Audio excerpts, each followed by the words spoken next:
Em nome do Pai, do Filho e do Espírito Santo. Amém.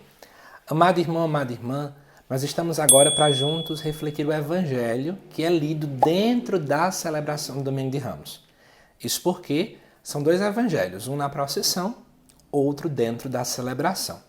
Amanhã vai ao ar aqui no canal o da procissão para que você não fique de fora de nada. Já quero também adiantar que com a graça de Deus eu irei postar já neste sábado e já no domingo todas as reflexões ligadas ao Tríduo Pascal, para que você que precisa se preparar, seja padre, diácono ou leigo, possa ter acesso a tudo isso com muita antecedência, tá bom? Então fique no aguardo, sábado e domingo já vão estar lá tudo isso aqui no canal. Mas vamos lá. Gente, o Evangelho que é lido dentro da celebração, ele contém 113 versículos. São muitos versículos e não dá para a gente poder ler. Até se eu for ler esse texto, vai gastar muito tempo e o vídeo vai ficar muito grande. Eu sei que vocês gostam de objetividade. Portanto, eu só vou tecer comentários. Eu quero comentar, na verdade, nesse texto, sobre 3 partes. Eu quero pegar 3 partes que aparecem aqui dentro para a gente. Primeira coisa, para lhe contextualizar, nós estamos dentro do contexto da Páscoa judaica. Os judeus eles olhavam para a Páscoa como memória da libertação lá do Egito. E o ponto alto era a ceia pascal. Nessa ceia pascal aqui, Jesus acaba se apresentando como cordeiro. E o que eu quero trabalhar dentro desse evangelho com vocês? Os 3 perdões que aparecem aqui. Isso mesmo. Quando nós olhamos lá para o versículo 54, segunda parte, vai dizer assim para a gente. Pedro acompanhava de longe. Pedro, que era o representante, cabeça daquele corpo de discípulos, ele acompanhava de longe. E aí eles acenderam uma fogueira no meio do pátio e sentaram-se ao redor. Pedro sentou-se no meio deles. Ora, uma criada viu Pedro sentado perto do fogo, encarou-o bem e disse: este aqui também estava com ele. Pedro então nega. Pouco depois, uma outra pessoa viu Pedro.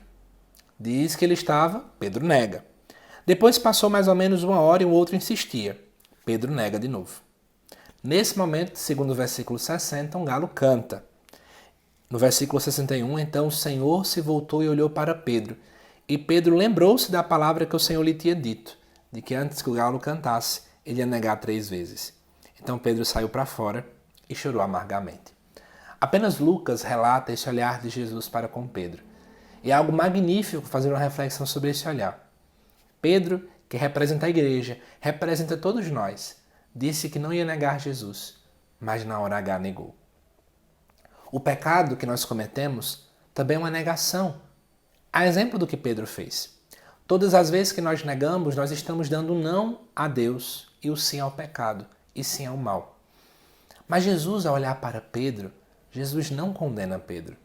Jesus, na verdade, compreende a fragilidade humana e o olha com misericórdia.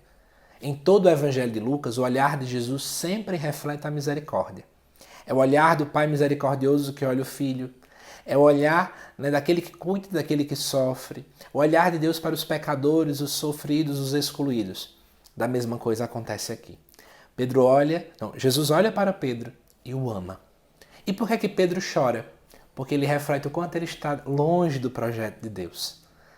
E ele percebe o quanto ele precisa de conversão. Da mesma forma, nós também precisamos refletir isso. O amor de Deus ao tocar em nossas vidas precisa nos levar a uma autêntica conversão, que é mais do que chorar por chorar, mas é um reconhecer que eu preciso mudar, eu preciso de uma metanoia, uma mudança de mentalidade. Mas como se não bastasse, esse é o primeiro perdão, o perdão daqueles que eram mais próximos, podíamos dizer, dos íntimos de Cristo. Se nós formos agora lá para o versículo 42, do 2º capítulo que é apresentado nesse evangelho, vai dizer assim: lembra-te de mim quando entrares no teu reinado, um dos ladrões que estavam lá.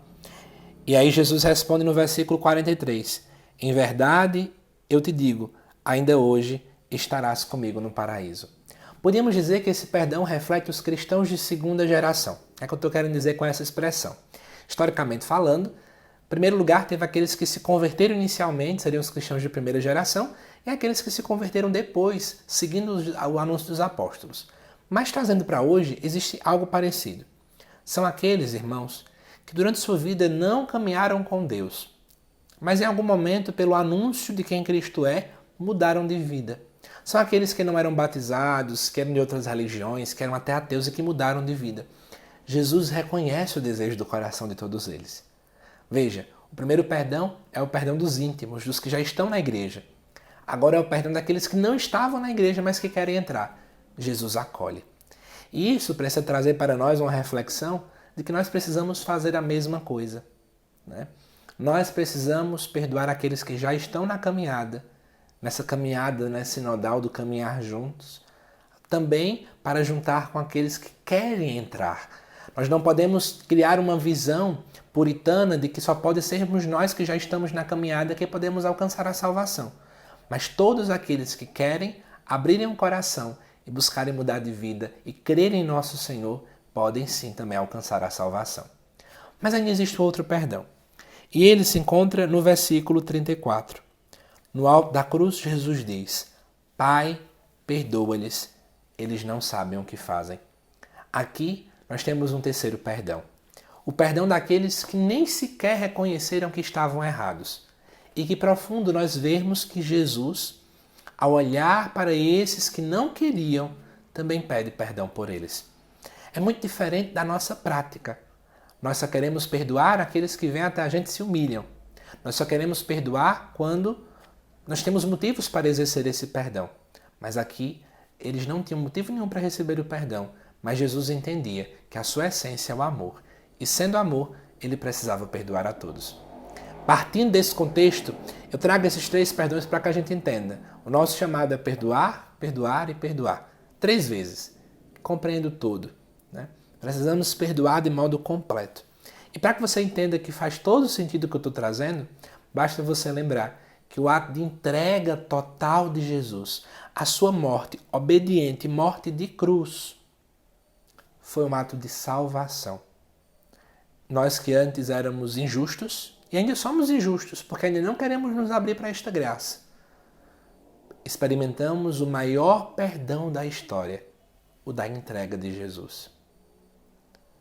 Por isso, olhar para a paixão do Senhor Jesus, como o Evangelho nos apresenta, é contemplar o maior perdão que toda a humanidade já viu. Ele, sabendo que a gente não merece nada, mas desejou nos perdoar. Ele encarnou-se no ventre da Virgem Maria para poder nos elevar ao céu.